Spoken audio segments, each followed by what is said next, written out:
Witajcie wszyscy serdecznie na moim kanale LR Creative. Świat Valheim, inspirowany nordycką mitologią, zachwyca surową atmosferą i tajemniczością. W tak wymagającym świecie baza nie jest jedynie miejscem do przetrwania. To serce naszej przygody, bezpieczna przystań, w której odpoczywamy, planujemy i snujemy marzenia o dalszych wyprawach. Dziś chciałbym zaprosić Was do mojego świata i pokazać, jak stworzyłem bazę, która odzwierciedla nie tylko funkcjonalność, ale też moją wizję i kreatywność. Miejsce, które obrałem do rozpoczęcia budowy, to okolice początku rozgrywki niedaleko ołtarzy, gdzie składamy trofea z pokonanych wrogów. Pozwoliło mi to na swobodne korzystanie z mocy ołtarza w późniejszych etapach rozgrywki. To miejsce wydało mi się idealne, otoczone lasem, a jednocześnie blisko wody.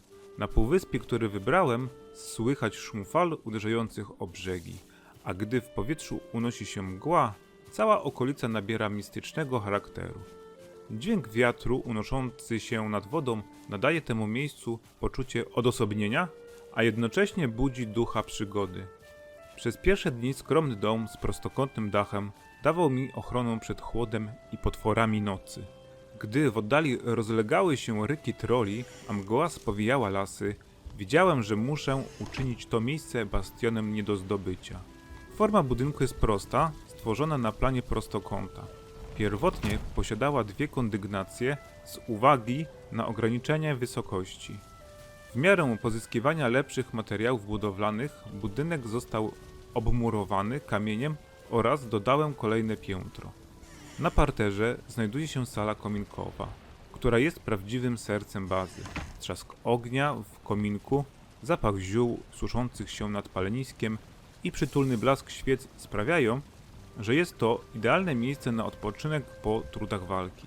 Przy dużym, solidnym stole wojownicy mogą omawiać kolejne wyprawy, a przy kociołku unosi się woń gotowanych potraw. Przyprawy i zioła dodają magicznej aury codziennym czynnościom. Panujący tu klimat koi zmęczone dusze wojowników. Przestrzeń wypełniają głosy najodważniejszych towarzyszy, gdy opowiadają o starciach z drakami czy cieniach w górach. Na kolejnej kondygnacji znajduje się duże pomieszczenie z łożami, kruczym tronem oraz stojakami na zbroję. Na każdą stronę świata wykonane zostało wyjście na niewielki taras, gdzie można sobie usiąść i podziwiać widoki. Zarówno parter, jak i piętro zachowało funkcję, jedynie z czasem rozwoju technologicznego były wprowadzone ulepszenia wizualne. Zdobione belki drewniane, kratownice, rzeźby kruków, zasłony z juty, proporce, dach ze słomianego został przebudowany na gontowy. W momencie uzyskania możliwości przytopienia stali mogłem wykonać wysoki murowany komin, rdzeń którego stanowią słupy wzmocnione stalą. Dzięki temu podczas chłodnych nocy ciepło z kominka rozchodzi się po całym budynku, a dym majestatycznie unosi się ku niebu.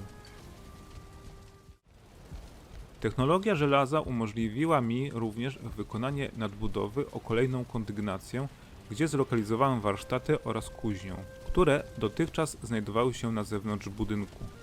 Uznałem również, że jest to dobre miejsce na postawienie teleportu. Tam wykuwałem broń, która miała pokonać największe bestie tego świata. Szelest miechów, dźwięk uderzeń młota i blask rozgrzanej stali wypełniały powietrze. Miejsce to stało się kuźnią przyszłych zwycięstw. Po wyjściu na zewnątrz, na tyłach budynku, znajduje się studnia. Wieczorem, gdy księżyc wznosi się wysoko, cały teren bazy oświetlają pochodnie, rzucając tańczące cienie na kamienne mury. Skromne poletko na uprawę warzyw,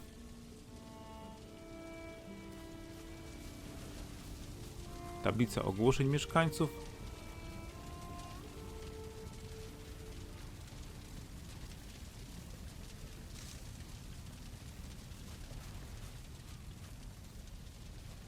oraz pasieki. Udając się dalej wokół budynku, możemy natrafić na niewielką wiatę, gdzie znajdują się mielerze oraz piece hutnicze. W głębi zlokalizowane jest stanowisko kamieniarskie, piec do wypiekania chleba oraz 2 pokaźne kadzie fermentacyjne. Dalej znajduje się niewielka zagroda, gdzie hoduję konie. Konie rzecz jasna nie występują w grze, ale ja korzystam z modyfikacji, która wzbogaca rozgrywkę o te wspaniałe stworzenia. Na końcu znajduje się stajnia, gdzie trzymam osiodłane konie. Wracając do bramy wjazdowej, mijamy plac, gdzie wozy pociągowe i zaprzęgi odpoczywają po ciężkich podróżach. Pod budynkiem stoi ławka. To miejsce odpoczynku i refleksji. Czasami siadam tam z kubkiem miodu w dłoni, słuchając odgłosów bazy. Gdzieś w oddali bzyczenie pszczół, trzask ognia w piecu chlebowym, a nad wszystkim szum morza i wołanie mew. Przy samej bramie znajduje się wieżyczka strażnicza, stworzona do celów obronnych, głównie do prowadzenia skutecznego ostrzału z łuków. Otoczenie wody ułatwiło mi formowanie fortyfikacji, którą na początku stanowił drewniany ostrokół. Następnie dodano fosę i kolejno mury obronne. Do bazy wchodzimy głównie pomostem przez podwójne wrota. Ponieważ front bazy jest najczęściej atakowany przez potwory, wszędzie znajdują się zaostrzone pale. Mur obronny został wybudowany tak, aby można było się po nim przemieszczać szybko i skutecznie, prowadząc ogień do wroga. W końcowym etapie rozgrywki dodane zostały balisty, które nie tylko chronią przed niebezpieczeństwem, ale także budzą respekt swoim wyglądem. Mrokwosy otaczające bazę i woda połyskująca w świetle pochodni nadają miejscu dodatkowego uroku, a jednocześnie przypominają o jego funkcji obronnej. Idąc dalej wzdłuż murów obronnych dochodzimy do niewielkiego pomostku prowadzącego za fosę. Na skraju tego półwyspu zlokalizowałem wiatrak. Niestety ze względu na nieurodzajne ziemię zboże muszę sprowadzać z innych terenów.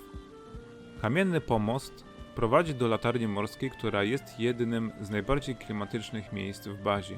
Szum fal, trzask drewna statków i spokojne światło latarni sprawiają, że przystań żyje własnym rytmem. Jest to miejsce, z którego wyruszam na kolejne wyprawy, żegnany przez migoczące światło pochodni i wiatr popychający mnie w stronę nieznanego. Dzięki, że byliście ze mną i poświęciliście czas na ten odcinek. Mam nadzieję, że podobała się Wam prezentowana przeze mnie baza. Jeśli macie jakieś pytania, sugestie lub chcecie podzielić się swoimi doświadczeniami z gry Valheim, zostawcie komentarz poniżej. Nie zapominajcie subskrybować kanału i włączyć powiadomień, aby nie przegapić kolejnych filmów, w których chętnie zaprezentuję inne konstrukcje, a troszkę ich jest. Każdy Wasz like, komentarz i subskrypcja motywują mnie do tworzenia coraz lepszych treści. Dziękuję, że jesteście częścią tej społeczności. Do zobaczenia w następnym filmie. Cześć!